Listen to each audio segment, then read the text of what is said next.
just like this, ain't this the little things?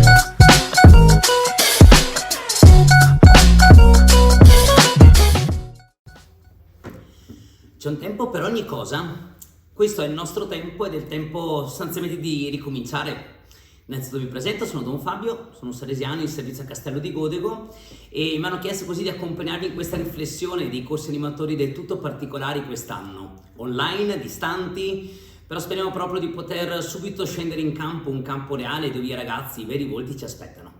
Dicevo che c'è un tempo veramente per ogni cosa, lo dice anche il libro del Coelet all'interno della Bibbia, ed è un tempo prezioso quello che stiamo vivendo. Davanti a noi ci sono sostanzialmente 3 mesi, uno sostanzialmente di pieno servizio.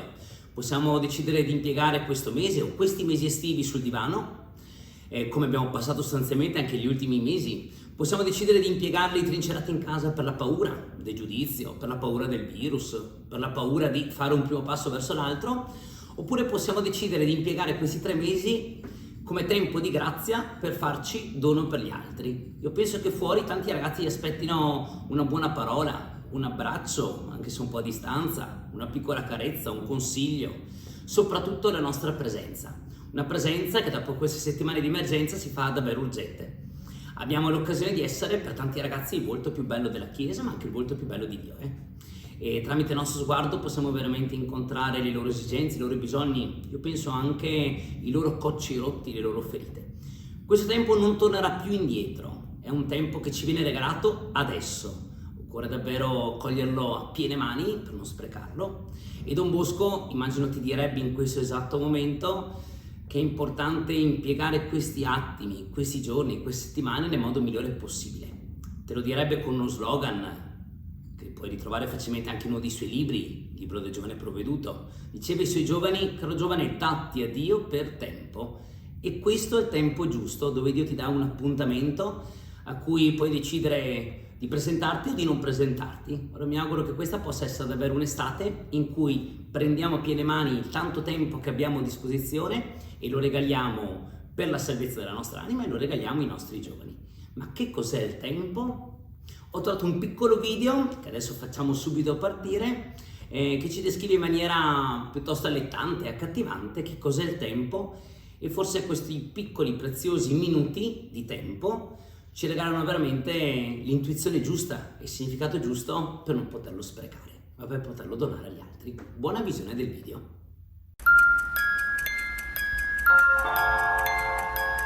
Il tuo tempo è limitato. Certo è gratis, ma il suo valore è inestimabile.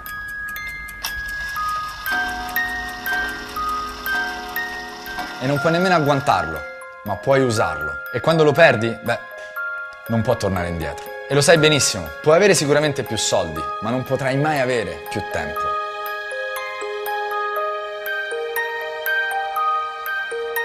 È solo questione di tempo, nessuno può dirlo, ma tutto finirà. Io, te, il mondo che ci circonda, l'universo intero. Il tempo consuma tutto, ad una velocità impressionante. E l'errore più grande è che ce ne rendiamo conto sempre troppo tardi, dimenticandoci che stiamo bruciando una risorsa inestimabile, forse la più importante che esista in natura. La paura più grande delle persone?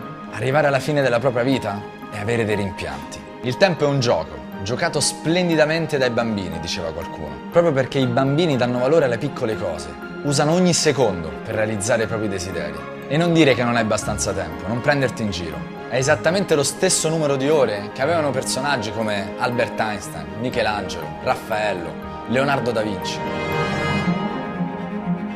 Albert Einstein diceva che il tempo è un'illusione, ed è proprio così. Prova a pensarci un attimo. Preferiresti un bacio lungo, ma privo di passione? O un bacio breve, ma intensissimo, pieno d'amore? Per questo la cosa più preziosa che puoi ricevere da una persona che ami non sono dei regali, non sono le parole, ma è il suo tempo. Perché quello non torna indietro, e quello che ha dato a te è solo tuo. E non importa nemmeno se era un'ora o una vita intera.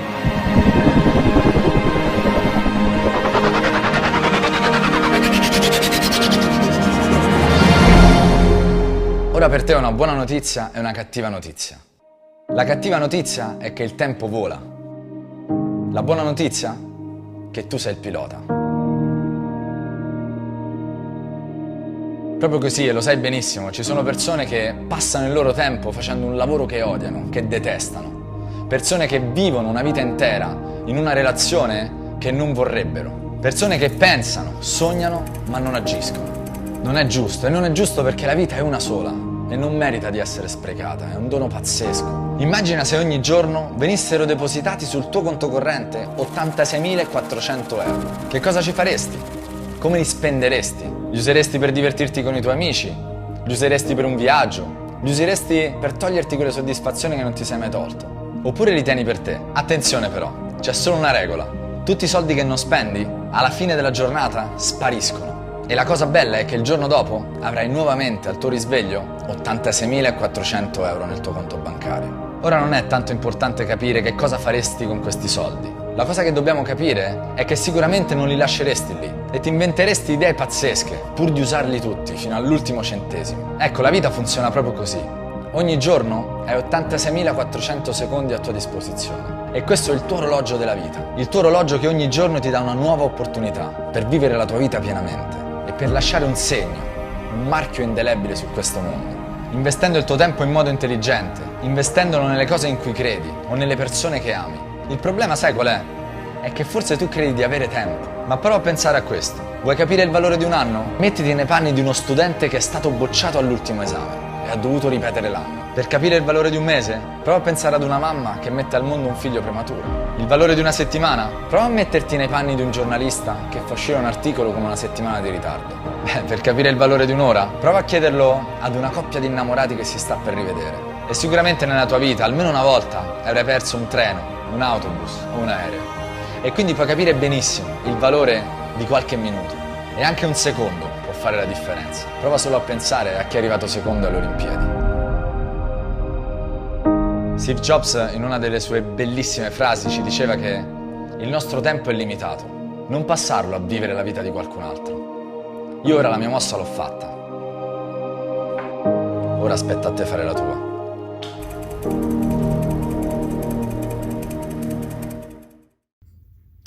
Abbiamo visto nel video che il tempo è prezioso, C'è un tempo proprio da regalare agli altri, con dedizione, con cura e amore. Ho scelto 3 termini molto speciali. Dedizione vuol dire senza misura, con tanta generosità.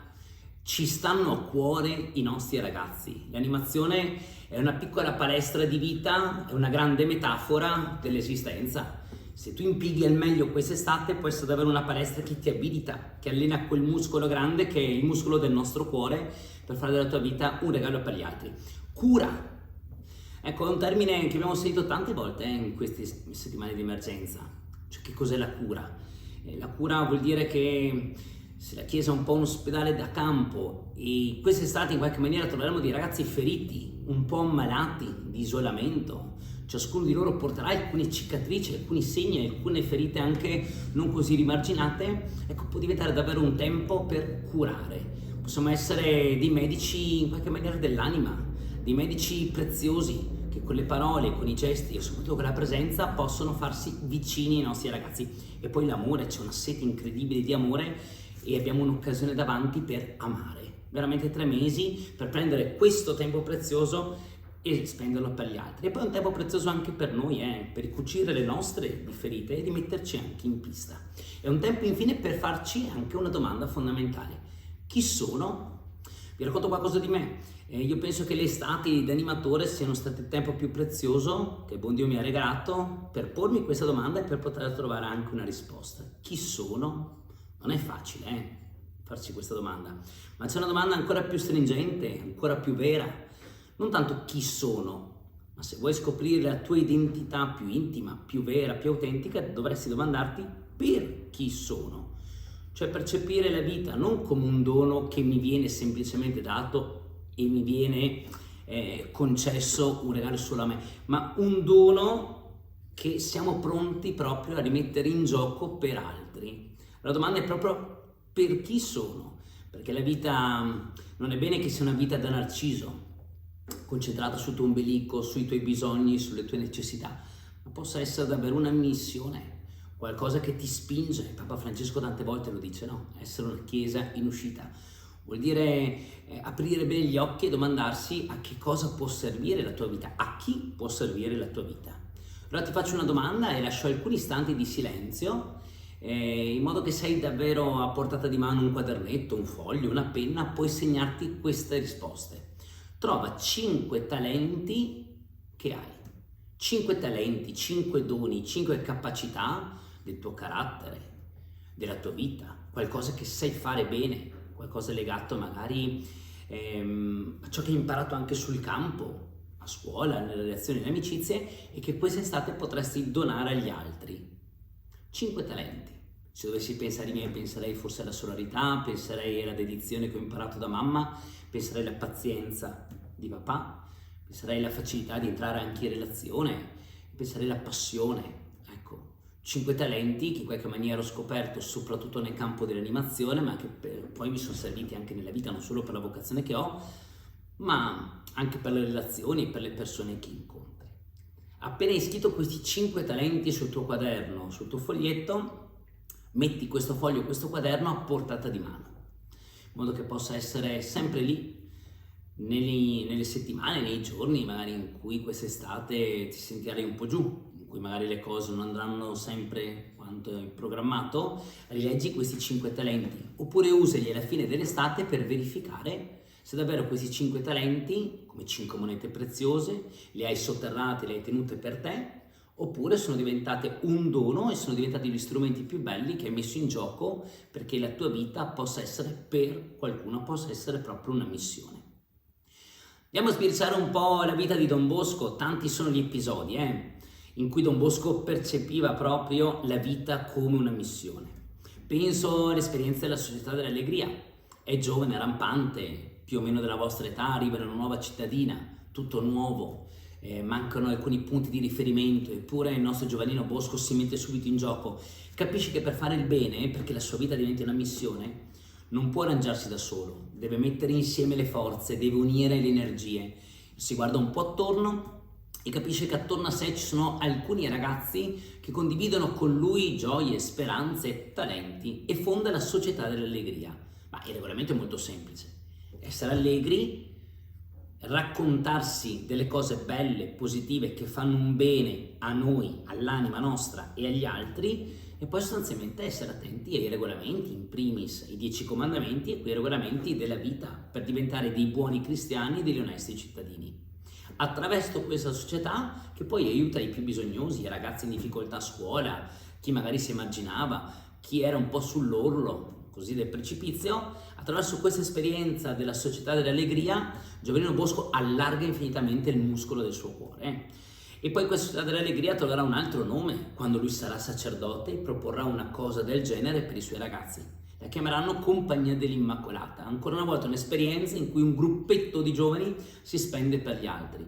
Certamente non avevano un Grest, certamente però avevano nel cuore l'esperienza di chi aveva bisogno. Io non so quest'estate quanti di voi potranno fare il Grest, probabilmente nelle vostre realtà partirà qualcosa del genere, ma partiranno molto di più esperienze di carità, di dedizione verso gli altri. Ecco, mi auguro che queste esperienze estive, quando in questo tempo di grazia non abbiamo tante altre preoccupazioni, l'asilo dei compiti, le verifiche, le interrogazioni, ma siamo sostanzialmente gratuiti, possiamo davvero apprezzare questo tempo e possiamo spenderci per gli altri fino in fondo, in modo che nelle esperienze di caritative e nelle esperienze di più generosità possiamo scoprire davvero chi siamo e per chi siamo.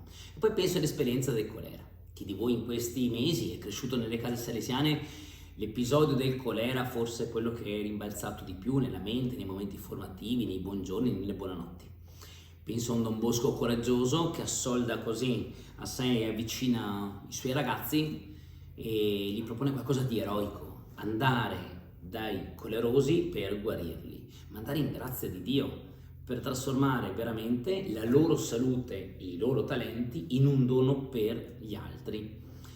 Io penso che in questa emergenza davanti a noi ci sia altro che colera, c'è certamente ancora qualcosa del coronavirus, perché l'emergenza non è ancora passata, molti più ci sono appunto dei cocci da riamalgamare, ci sono delle ferite, degli strappi da ricucire.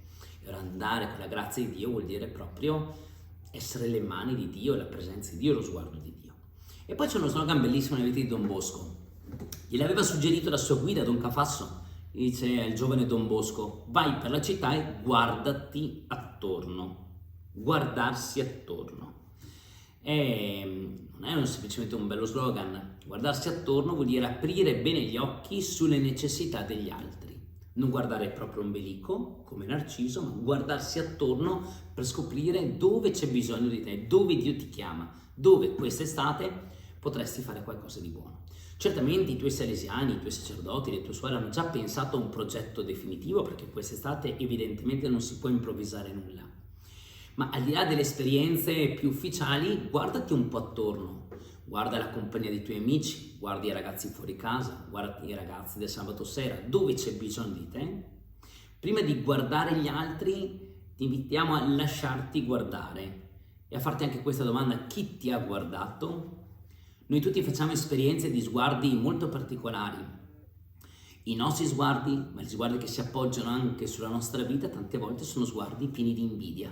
Quante volte ci è capitato di guardare un compagno e di guardarlo male perché pensiamo abbia ricevuto più talenti di noi, è più bravo nei voti, è più bravo nelle relazioni, quando propone un'idea vincente tutti la seguono.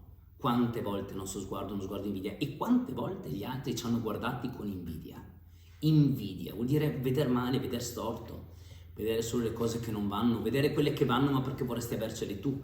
Ecco, tante volte si appoggiano su di noi e noi appoggiamo su altri sguardi di invidia. Qualche volta abbiamo sguardi di curiosità. Pensate un po' all'esperienza dei social, che sono un ottimo strumento, che ci hanno aiutato infinitamente anche in queste settimane per tenerci in qualche maniera, nonostante le distanze, molto vicini. Eppure quante volte magari bazzichiamo nei vari profili o nei vari social con sguardi semplicemente di curiosità, alla ricerca dell'ultima novità, dell'ultimo gossip. Oppure possono essere sguardi pieni di ira, in cui noi guardiamo storto o ci lasciamo guardare storto. Sono sguardi che possono essere delle lame taglienti. Ecco, tante volte facciamo esperienza di questi sguardi, eppure c'è uno sguardo incredibile che è lo sguardo di Dio, che non è uno sguardo di invidia, non è uno sguardo di curiosità, non è uno sguardo pieno di ira, non ti guarda storto, uno sguardo pieno di misericordia ed è uno sguardo soprattutto pieno di amore. Allora, prima di guardarti attorno e guardare gli altri, ti invitiamo veramente a riconoscere nella tua vita lo sguardo di Dio. Finché ascoltiamo le parole di questo secondo video, parole di Papa Francesco, ti invitiamo a pensare nella tua vita, nelle varie esperienze, nelle varie estate ragazzi, nell'oratorio, a scuola, nelle relazioni più belle e più care che hai, davvero dove hai percepito uno sguardo di Dio, dove ti sei lasciato amare, incontrare, accogliere così come sei. Ascoltiamo bene le parole di Papa Francesco in questo video. Gesù guardava le persone, i pubblicani, i peccatori e quello sguardo cambiava dal di dentro, lo ha detto il Papa nell'omelia della messa del mattino. Noi peccatori, pubblicani e peccatori, sentivano, ma Gesù li aveva guardato e quello sguardo di Gesù su di loro, io credo che è stato come un soffio sulle braccia e loro hanno sentito che c'era fuoco dentro ancora e che Gesù li faceva salire, li riportava la dignità. Lo sguardo di Gesù sempre ci fa degni, ci dà dignità. È uno sguardo generoso. Ma guarda che maestro voi, pranza con la sporcizia della città, ma dietro di quella, sotto quella sporcizia c'erano le braccia del desiderio di Dio, le braccia dell'immagine di Dio, che volevano che qualcuno li aiutasse a farsi fuoco. Questo lo faceva lo sguardo di Gesù.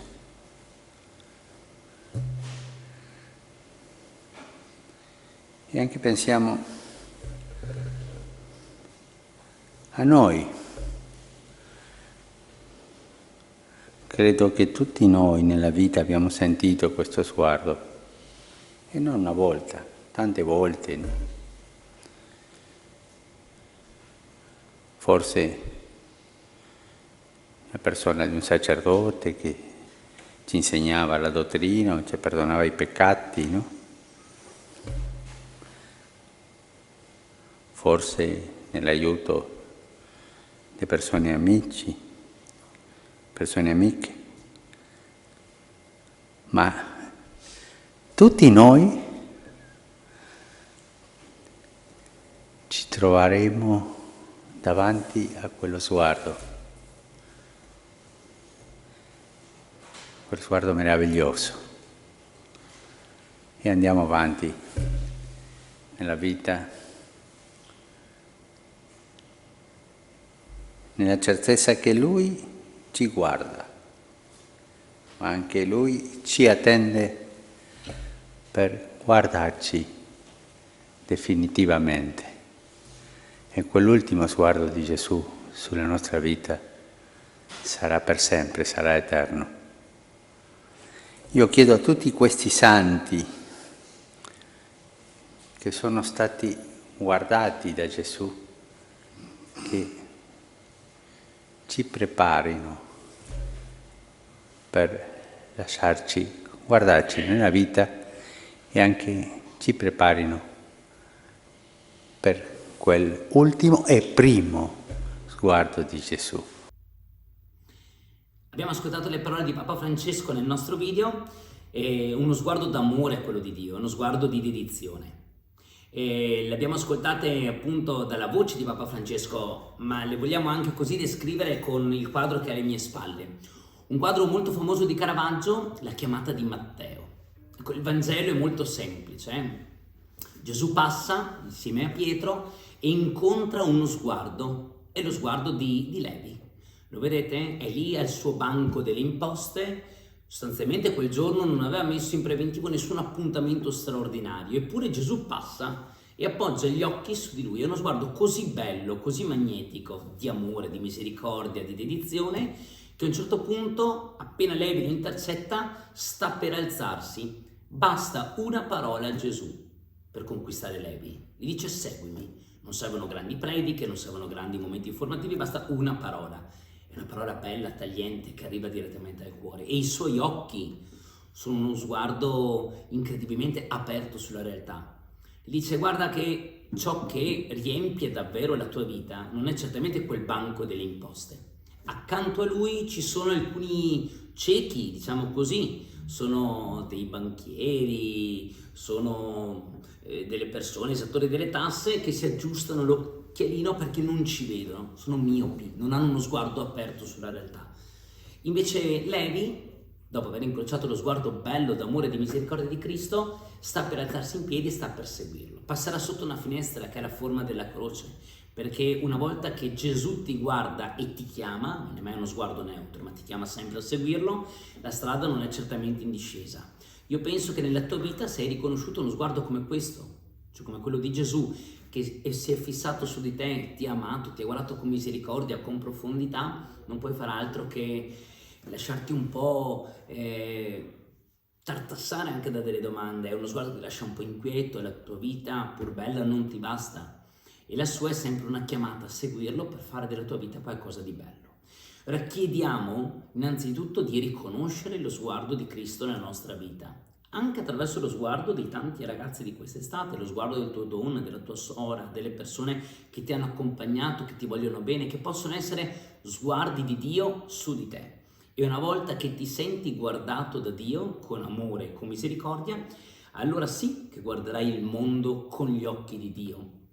E sarai probabilmente per tanti altri ragazzi anche tu uno sguardo profetico. Sarai per tanti bambini che incontri gli occhi di Dio su di loro. Ci sono ragazzi che non hanno mai fatto un'esperienza di Dio. Quest'estate probabilmente anche attraverso il tuo servizio, la tua dedizione, la tua animazione, potrai essere veramente per loro uno sguardo profondo, bello, genuino, uno sguardo che chiama, che convoca. e che invita veramente a fare della loro vita qualcosa di grande, come tu stai cercando di fare della tua vita qualcosa di bello e di grande.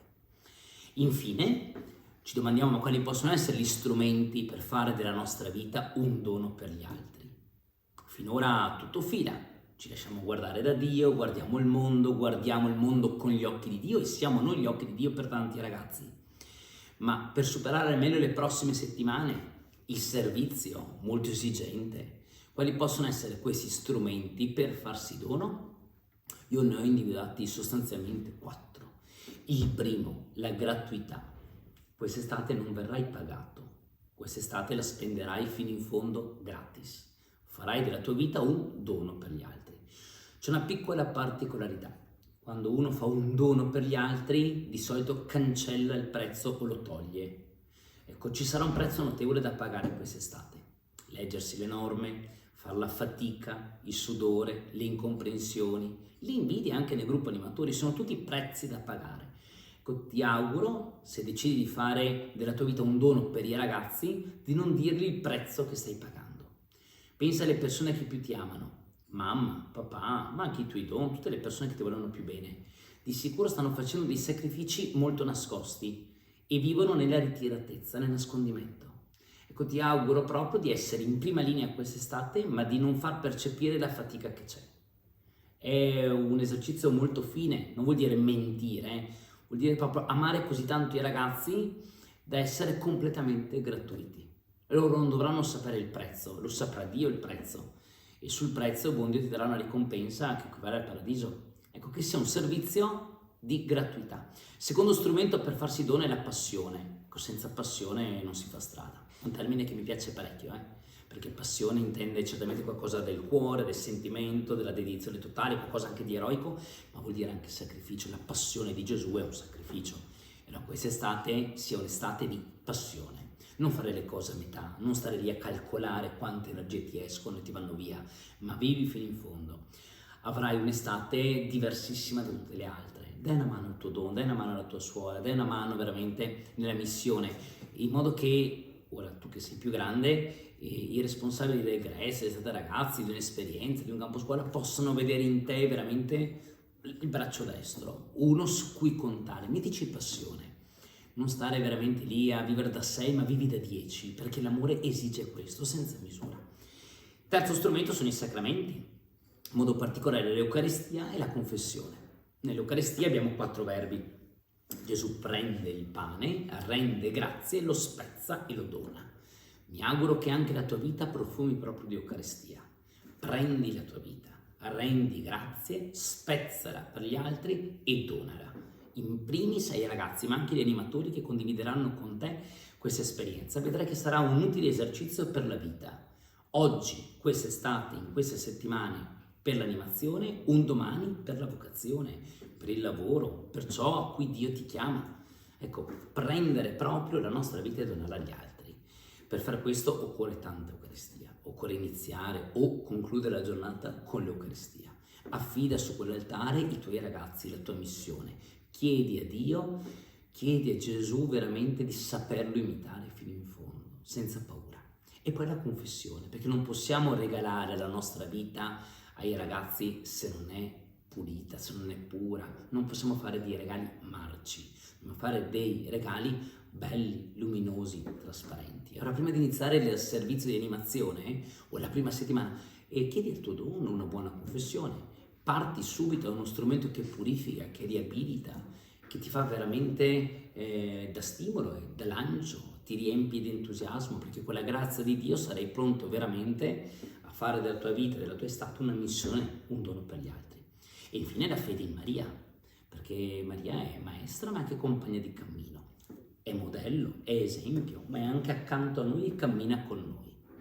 E allora questi 4 strumenti, la gratuità, la passione, i sacramenti e la fede in Maria, siano veramente 4 ottimi compagni di missione, 4 compagni formidabili di cammino. Un ultimo augurio. Ecco, ti auguro veramente quest'estate di saper ricucire gli strappi del virus. Gli strappi che scoprirai quest'estate, prima che i tuoi ragazzi, saranno in te. Questi mesi non ci hanno lasciati esattamente uguali a come eravamo prima, non ci hanno lasciato e non ci possono lasciare indifferenti. Che vogliamo o no, abbiamo anche noi un po' di ruggine, qualche strappo da ricucire. Abbiamo però anche davanti un'esperienza bella, in cui potremo veramente scoprire la verità, l'autenticità, la profondità di un grande motto di Don Bosco: salve salvando salvati, cioè ricucendo gli strappi degli altri, ricuci anche i tuoi, salvando gli altri, salvi con la grazia di Dio anche la tua vita. Questo è veramente un tempo bellissimo, un'occasione preziosa, un'opportunità che, ripeto, non ritorna. Sarà un'estate chiaramente diversissima dalle altre, forse ancora più bella, forse ancora più intensa, forse ancora più piena. Però ti auguro proprio che questo sia un tempo di ricominciare, un tempo prezioso per farti dono per gli altri, un tempo di salvezza per te, per noi e per tutti i ragazzi che Dio ti vuole. Just like this, ain't this the little things?